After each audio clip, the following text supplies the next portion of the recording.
바울의 편지 오늘은 1부 마지막 전체 회차로는 제3강이 되겠습니다. 오늘은 초신자 입문서라는 이 주제의 마지막으로서 성도의 교제를 살펴보려고 합니다. 바울은 여러 편지에서 반복적으로 성도 간의 교제, 그러니까 공동체 교제를 굉장히 강조하고 또 권면하고 있어요. 어떤 면에서는 당연한 거 아닌가? 라는 생각을 할 수 있기 때문에 그렇게 비중을 많이 두거나 대수롭지 않다고 여길 수 있겠지만 우리에게는 서로에게 그리스도를 말해줄 지체가 반드시 필요해요. 공동체 교제를 소홀히 하면서 개인의 성화를 완성한다. 이것은 사실은 어불성설입니다. 오늘은 초신자는 물론이고요. 지금의 우리에게도 매우 중요한 이 성도 간의 교제를 바울의 편지로 살펴보도록 하겠습니다. 자, 오늘 첫 번째로 살펴볼 내용은 교제의 본질입니다. 교제의 본질.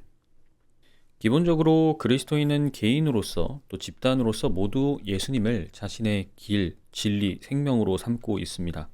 그렇기 때문에 우리가 나누는 교제 역시 예수님을 바탕으로 하고 있어요. 이 원리와 본질을 유념하는 것이 교제에서 가장 중요하다고 말해도 과언이 아닙니다. 왜냐하면 우리와 하나님 사이를 가로막던 죄의 장벽을 허무신 분이 누구세요? 예수님이시잖아요. 나와 타인, 이 두 대상을 구분짓던 그 다름의 장벽 역시 허문 분은 바로 예수님이십니다. 이 말인즉슨 우리가 예수님을 배제하고서 하나님과 친밀한 교제를 나눌 수 없는 것처럼 다른 성도와 하나 되는 교제 역시 예수님을 배제하고서는 불가능하다라는 뜻이에요. 만약에 이 사실을 간과하게 된다면 우리는 육적으로, 그러니까 자기중심적으로 계속 타인과 소통을 하려는 그러한 성향이 강해지겠죠. 자, 성도의 교제는 그 본질이 어떠한가? 이 사실을 가장 잘 보여주는 의식이 있습니다. 바로 성찬식이에요. 바울은 고린도 사람들에게 성찬식의 의미와 중요성을 강조했는데 고린도전서 10장에서 잔은 피의 교제, 그리고 빵은 그리스도의 몸의 교제라고 정의를 하고 있습니다. 자, 성찬식이라는 건 뭐예요? 예수님이 붙잡히시기 전 마지막으로 잡수셨던 그 6월절 만찬을 기원으로 두고 있잖아요. 당시 예수님은 효모를 넣지 않은 한 덩어리의 빵을 눈앞에서 쪼개서 제자들에게 나누어 주셨습니다. 그리고 그 빵을 먹은 뒤에는 이어서 포도주를 잔으로 나누어 주셨죠. 자, 여기서 하나의 덩어리였던 그 빵이 쪼개져서 내 손에 들렸다는 것은 바로 우리를 위해 쪼개지신 당신의 몸을 나타내는 것이고요. 그리고 제자들이 나누어 받았던 그 잔은 우리의 죄를 사하기 위한 당신의 피라고 예수님이 직접 언급하셨습니다. 그러니까 성찬식은요, 우리가 함께 예수님의 몸과 피를 나누어 가진 한 몸이 됐다라는 뜻이고요. 그렇게 예수님을 통해서 우리는 같은 피가 흐르는 하나의 몸이라는 사실을 직접적으로 상기하는 그런 의미가 있다고 볼 수 있겠죠. 그래서 성도의 교제도 바로 이렇게 이루어져야 합니다. 이 본회퍼는 성도의 공동생활에서 인간 대 인간이라는 직접적인 교제가 아니라 인간, 그리스도, 그리고 인간이라는 이 관계의 형태로 교제가 이루어져야 한다고 강조한 바 있습니다. 저는 이런 교제를 중보적 교제라고 정의하고 싶은데요. 중보적 교제라고 한다면 내가 다른 성도와 인간 대 인간으로서 직접 교류하는 것이 아니라 그 가운데 그리스도를 통해서 상대를 만나는 그런 교제를 말한다고 정의할 수 있겠습니다. 조금 더 단순히 얘기를 하자면 서로에게 오직 그리스도를 말하는 교제라고 정의할 수도 있겠죠. 물론 이렇게 말하면 아니 그러면 다른 성도들하고 내가 그냥 인간적인 교류, 인간적인 이야기는 하면 안 된다는 건가? 라고 생각하실 수 있는데 제가 말씀드리는 건 시시콜콜한 이야기부터 사람 사는 이야기, 우리 일상의 대화 그런 걸 하지 말라는 뜻이 아니고요. 우리는 사람이니까 당연히 사람으로서도 교류할 수 있죠. 다만 그런 교제를 성도의 교제다, 공동체의 교제다, 그리스도를 통한 교제다 라고 치부해서는 안 된다라는 것을 강조드리고 싶은 거예요. 사실 초신자들에게 그리스도를 말하는 교제라는 건 낯설고 어렵게 여겨지는 것이 당연합니다. 제 경험이 당연히 전부는 아니겠지만 제가 경험해 본 바로도 교회를, 이 공동체 모임을 꽤나 오랫동안 참여한 분들을 보면 막상 서로 영적인 교제를 나누라고 자리를 마련해 줬을 때 내가 무슨 말을 이 사람에게 어떻게 해야 되지? 이거를 굉장히 어려워하시는 모습을 많이 봤거든요. 이 무슨 말이냐면 성도의 영적인 교제, 그러니까 내가 다른 성도와 그리스도를 통해서 그리스도를 말하는, 즉 다른 말로 하자면 성령을 나누는 그런 교제는요, 연습을 해야 돼요. 처음부터 잘할 수 있는 게 아닙니다. 그리고 여러분이 그만큼 말씀과 하나님에 대해서도 잘 알아야 될 것이고요. 그 다음에는 또한 그런 말을 하는 것 자체에 익숙해져야 되는 영역이다라고 볼 수 있습니다. 영적인 교제는요, 잘 하려면 내가 영적인 말을 할 수 있는 훈련부터 시작을 해야 됩니다. 마치 이 아기가 주변의 말소리가 들리면 이제 그 말소리의 자극을 점점 흉내내면서 옹알이를 하게 되죠. 그러다가 점차 분명한 발음을 갖추고 일정한 문법 규칙에 따라서 우리가 하는 것처럼 문장을 만들어내게 됩니다. 이 영적인 말을 트이는 과정도 이것과 비슷하다고 할 수 있어요.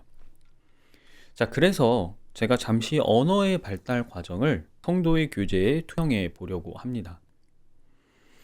아직까지 과학은 이 사람이 어떻게 고도의 언어의 능력을 갖고 있는가에 대해서 파악하지는 못하고 있습니다만, 성경에 따르면 이 능력은 하나님께서 자신과 닮게 우리를 창조하신 모습임이 분명하죠.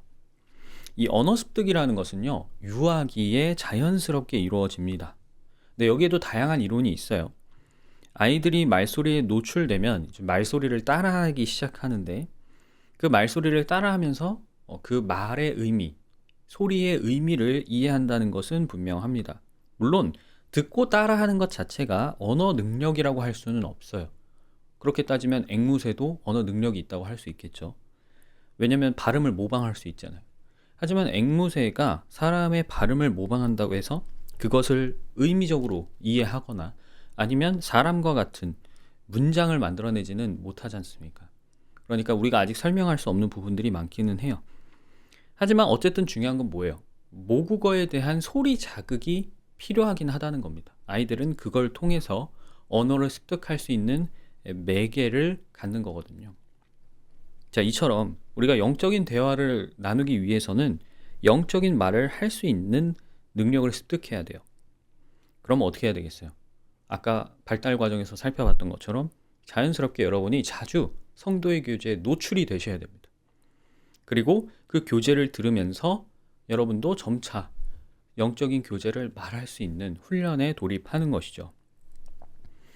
이 성령께서는요, 여러분이 성도의 교제에 자주 참여하시면 그 과정에서 영적인 깨우침도 주시지만 그것뿐만이 아니라 그리스도에 관해서, 하나님과 그분의 일에 관해서 여러분도 똑같이 말을 할 수 있는 능력도 키워주십니다. 자, 그런데 아이가 이제 기초적인 언어 습득이 끝나서 자기가 스스로 원하는 문장을 구사할 수 있는 능력을 갖췄다고 해봅시다. 그러면 그 이후에는 어휘와 여러 가지 바탕 지식을 습득해야만 더 성숙하고 세련된 언어를 사용할 수 있겠죠. 그래서 그리스도인도 어느 정도 내가 이제 기본적으로 영적인 교제를 말할 수 있는 능력이 생겼다라고 한다면 그 이후부터는 이제 본인이 좀 더 꾸준히 공부하고 묵상하고 고찰하고 실천하고 경험을 하면서 더 깊은 사귐을 나누어야 할 필요가 있습니다. 바울은 고린도전서 1장에서 우리를 예수님의 교제 안으로 부르신 하나님을 찬양하면서 우리가 모두 같은 것을 말하고 같은 생각과 같은 판단으로 연합하라고 촉구를 하고 있죠. 이제 이 말의 뜻을 이해하실 겁니다. 우리가 말해야 할 같은 것, 곧 교제의 본질은 말씀이자 생명이신 예수 그리스도이신 것이죠. 자, 우리는 그리스도를 말할 때 서로의 다름을 극복하고 그분 안에서 같은 생각, 같은 마음, 같은 판단으로 똘똘 뭉칠 수 있다는 사실을 기억하시기 바랍니다. 성도의 교제, 공동체 교제의 본질은 여기에 있고요. 우리가 초신자들에게 이런 부분들에 대해서 자주 느끼고 경험시키게 해주려면 이런 영적인 교제에 지속적으로 참여하도록 독려를 해야 할 것입니다. 자, 그러면 두 번째는 바로 교제의 다양성을 살펴보려고 해요. 우리가 그리스도 안에서 서로 나눌 교제는 다양합니다. 자, 왜냐? 개인과 공동체 안에는 언제나 다양한 일이 일어나고 또 변화무쌍한 상황들이 펼쳐지기 때문이에요. 자, 따뜻한 햇살이 내리쬐는 산들 바람이 부는 한적한 시기도 있겠지만요. 비바람이 몰아치고 천지가 흔들리는 그런 시련을 마주할 때도 있는 법입니다. 우리 삶에서, 개인의 삶에서 다양한 변화가 일어나는 것처럼 공동체 역시 역사 속에서 여러 변화를 마주하기 때문에 성도의 교제는 개인이 예수님과 나누는 그 교제만큼 굉장히 폭넓고 다양할 수밖에 없어요. 자, 우선 여러분이 개인적으로 예수님과 나누는 교제를 생각해 볼까요? 우리는 성령님과 함께 하나님 나라 안에서 평온하고 여유 넘치는 교제를 나누고 있습니다. 이 고린도 후서 13장 14절에서는 이것을 성령의 교제라고 얘기하는데요.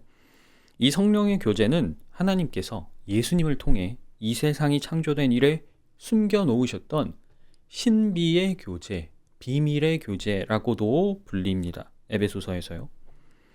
자, 여러분, 하나님의 영 그리고 내 영이 있어요. 이 두 영이 서로 친교를 나눌 뿐만 아니라 한 나라 안에서 서로 하나가 될 수 있다라는 사실, 감히 누가 상상이나 할 수 있었겠습니까? 그분과 우리의 사이는 너무나 멀어요. 이걸 좁히는 것조차도 감히 할 수 있을까라는 생각이 드는데, 이렇게 친밀한 교제를 꿈꾸었던 사람은 전혀 없었을 것이라고 봅니다. 하지만 하나님은 아들, 즉 예수님을 통해서 우리를 가까이 부르셨죠. 이 신비스럽고 또 비밀스러운 교제는 그리스도 안에 있는 격려, 사랑, 위로, 인정, 자비를 다독여줍니다. 하지만 앞선 강의에서 살펴본 것처럼 우리의 육체는 악한 현 세상을 살고 있죠. 자, 따라서 우리가 원치 않아도 악의 파도와 부딪힐 때가 있다는 것입니다. 이따금 그리스도인도 까닭 없이 죄의 피해자가 되는 경우도 있어요. 악이 부리는 폭력에 상처를 입거나 일렁이는 폭풍의 질에 겁을 먹어서 재발에 걸려 넘어질 때도 있습니다. 이렇게 우리가 성화를, 그러니까 그리스도를 닮아가려고 인생에서 추구하다 보면 반드시 나눌 수 있는 교제가 뭐예요? 고난의 교제라는 것이죠. 하나님의 일을 나의 양식으로, 내가 매일 먹을 양식으로 삼고 그분의 뜻을 쫓는다면 그리스도인의 삶에서 고난, 시련, 역경은 피할 수가 없습니다. 반드시 마주해야 돼요. 베드로 역시 이것을 이상하게 여기지 말라고 권면하는 바 있습니다. 왜냐? 그리스도를 쫓는 삶이라는 건 이 세상의 관점에서 봤을 땐 세상을 역행하는 거예요. 거슬러 올라가는 거죠. 마치 고향으로 올라가는 연어처럼 물살을 거스르는 것입니다. 그러니까 힘들고 애쓰고 수고스러운 것은 당연한 일이라고 할 수 있겠죠. 그럼에도 우리가 이 고난의 교제에 참여하면 주님께서는 항상 이 당신의 나라에서 우리에게 위로와 격려와 사랑과 인정과 친절을 베푸시죠. 그분이 우리에게 주시는 가장 큰 위로는 뭐예요? 내가 세상을 이겼다는 그분의 승리입니다. 그렇기 때문에 공동체의 교제도 다채로울 수밖에 없어요. 그리스도인이 모이면요, 그 모임이 공동체가 추구하고 또 추진하는 사역이 있습니다. 같은 교회라고 하더라도 다 미세하게 다르죠. 그래서 각자의 사역, 각자가 추구하는 방향으로 나아가다 보면 여러 가지 어려움을 마주하게 됩니다. 때로는 방해이고, 때로는 공동체의 능력이나 역량이 부족해서 그런 일을 겪기도 하겠지만, 어떤 상황, 또 어떤 일을 마주하든 간에 우리는 이런 어려움을 함께 극복할 수 있는 교제를 나누게 돼요. 하나님의 뜻, 하나님의 일을 수행하면서 때로는 기쁠 때도 있죠. 하지만 때로는 슬픔을 나누는 교제도 있습니다. 이 그리스도 안에서 반드시 기쁨이든 슬픔이든 하나님의 축복이 된다는 사실을 우리가 서로 교제로서 주지시켜 줘야 돼요. 서로를 세워줘야 되고 서로에게 확신을 주어야 됩니다. 희로애락 모두에서, 동고동락 모두에서 우리가 항상 기뻐할 수 있고 쉬지 않고 기도할 수 있으며 모든 일에 감사할 수 있는 비결, 그것은 여러분이 하나님과 예수님과 개인적으로 나누는 교제만큼이나 공동체, 즉 다른 성도와 나누는 교제에도 있다고 강조드리고 싶어요. 자, 이제 왜 우리가 기쁜 일만이 아니고 슬픔, 비통, 좌절, 낙심, 어려움, 고통까지도 이 공동체 안에서 함께 교제할 수 있는지에 대해서 이해하셨을 것이라고 생각합니다. 하나님은요, 우리가 홀로 거친 이 세상의 풍파를 맞서기 바라지 않으세요. 한 몸이 된 다른 성도를 나와 같이 사랑하면서 우리가 그리스도 안에서 똘똘 뭉치기를 바라고 계시죠. 그리고 하나님은요, 이따금 우리가 그렇게 하도록 우리에게 기꺼이 다양한 교제를 나눌 수 있는 계기를 허락하실 수도 있다는 것, 이것을 여러분이 항상 이 모임에서 유념하시기를 당부드리겠습니다. 그러면 마지막으로 교제의 방법에 대해서 살펴보도록 하겠습니다. 이 교제의 형태, 방법을 우리가 생각해 보지 않을 수 없는데, 기본적으로 교제라는 것은 사귐입니다. 사귐. 그래서 우리가 말을 나눈 소통이 기본적이라고 할 수 있겠지만 꼭 말로만, 우리가 대화로만 사귈 수 있는 건 아니죠. 다양한 교류가 가능합니다. 뭐 간단히 생각해서도 우리가 친목을 다질 수 있는 다양한 형태들을 생각해 볼 수 있겠죠. 서로 담소를 나누는 시간부터 시작해서 어떤 특별한 주제를 가지고 깊이 토론하는 시간도 있을 것이고, 뭐 때로는 함께 여행을 가던가 아니면 놀이 활동을 하면서도 우리가 친목을 도모할 수 있습니다. 이 교회 안에서 자발적으로 추진되는 친교회 활동들, 분명히 추천할 만한 일들이에요. 권장할 만한 일들인데 우리가 그만큼 또 주의해야 될 점들도 분명히 있을 것입니다. 우선 공동체 안에서 최소한 나눠야 되는 교제 분량이 있습니다. 근데 그걸 제외하고서는 선택사항이어야 돼요. 그거를 푸시를 주거나 압박을 줘서 누군가에게 피로나 부담감을 주는 것은 지양해야 될 것입니다. 자, 최소한의 교제란 무엇일까요? 우리가 함께 기도하는 정기적인 모임, 기도회겠죠. 그리고 주일 예배, 이것이 행사로서는 가장 기본적인 교제의 의무적인 분량이라고 말씀드릴 수 있습니다. 그 다음에 이제 필요에 의해서 꼭 추가되는 것이 있다면 이제 목회자가 목양을 하기 위해서 면담이나 상담을 하는 시간도 최소한 나눠야 하는 교제라고 할 수 있겠죠. 사실 이 외에는 여러분이 자발적으로 참여를 하시는 겁니다. 자발적으로 참여하는 데 있어서 우리가 독려하는 것은 필요하겠지만 그게 뭐 시간적 혹은 물질적 부담이 가는데도 푸시를 넣는 것은 좋지 않겠죠. 어떤 교회들을 보면 거의 뭐 매일 행사를 열거나 아니면 의식을 지정을 해서 출석을 요구하기도 합니다.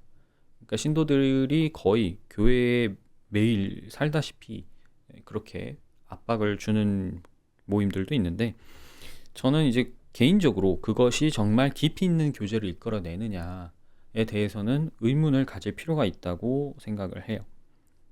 물론 뭐 구역 예배부터 시작해서 우리가 기독교 안에 전통적으로 갖고 있는 의식 행사들이 있습니다. 당연히 그건 필요에 의해서 생겨났겠죠. 하지만 해야 하니까, 하라니까 한다, 이런 방식의 부담을 가지고 계속 교제에 참여하는 것은 이게 우리가 그리스도를 말하는 그 교제의 본질을 흐리기가 상당히 쉽다는 것을 주의해야 될 것입니다. 둘째는 교제 속에서 드러나는 차별 그리고 비판이에요.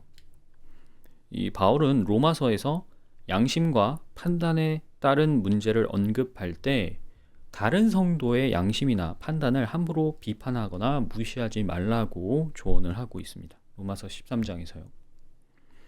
자, 기독교는요, 지난 2000년 동안 거대하게 자란 겨자나무와 같아서 정말 다양한 교파 그리고 교회들이 존재합니다.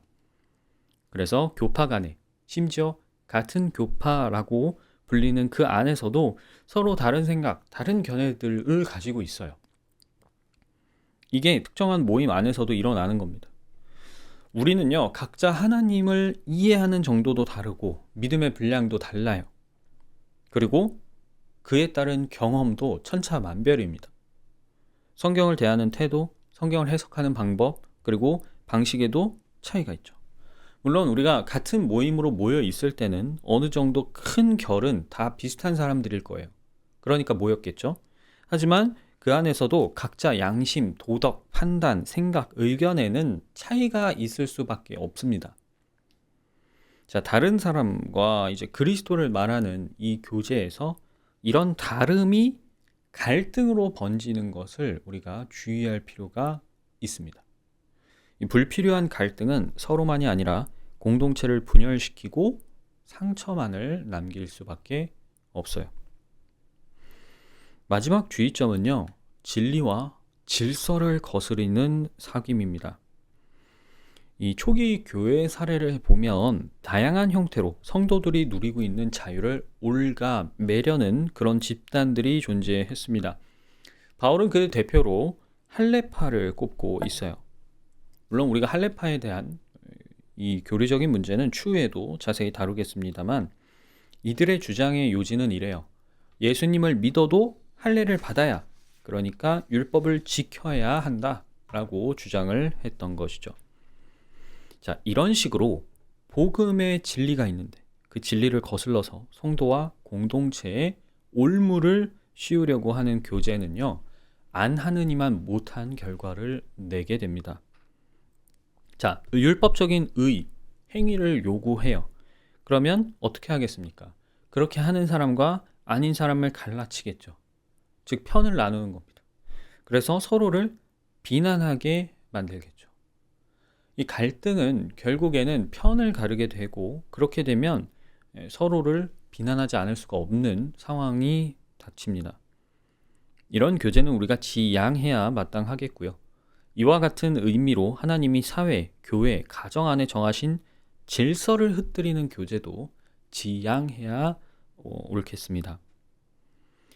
그래서 이 질서에 관한 부분들도 우리가 이 뒷부분에서 더 자세히 살펴보겠지만, 자녀의 훈육, 그 다음에 결혼, 이혼, 이런 가정적인 문제를 다루는 교제들, 그리고 교역자나 사역자에 대한 어떤 평가, 정치나 그리스도와 관련이 없는 세상의 일을 여러분이 다른 성도와 얘기할 때에는 각별한 주의가 필요해요.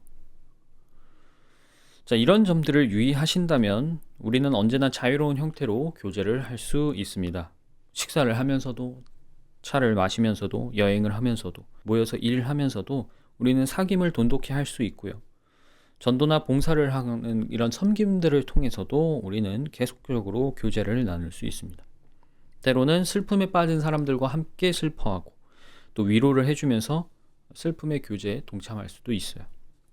성도의 교제라는 것은요, 맑으나 흐리나, 눈이 오나 비가 오나 언제든 할 수 있는 것이고, 집이나 직장, 잔치집이나 장례식장, 휴양지나 구호지, 어디에서든 이어질 수 있어요.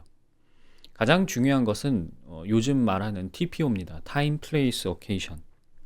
때, 장소, 상황. 이거에 잘 맞춰서 여러분이 그리스도를 말하는 교제의 문을 항상 열어줄 그런 역량을 갖추시기를 바라겠습니다. 자, 오늘로써 바울의 편지에서 초신자들이 가장 먼저 알아야 하고 또 유념해야 되는 주제를 모두 살펴봤습니다. 물론 이렇게 주제를 꼽은 것은 제 주관이 반영된 것이지만, 그럼에도 믿음이 연약하고 또 갓 거듭난 이제 막 그리스도인이 된 그런 분들에게 이런 주제들이 중요하지 않다라고 말하실 분은 없을 거라고 생각을 합니다. 자, 강의를 들으신 여러분께서도 나한테 아직 영적으로 여전히 유아적인 모습이 있는가 돌아보시기를 바라겠고요. 우리가 서로를 항상 그리스도 위에 굳게 서 있도록 세워주는 공동체 교제를 이어가기를 바라면서 강의를 마치도록 하겠습니다. 다음 시간에는 4번에 걸쳐서 구약에서 신약으로 넘어가는 과도기에 자주 일어난 혼란을 정리하는 바울의 편지 내용들을 집중적으로 다뤄보도록 하겠습니다.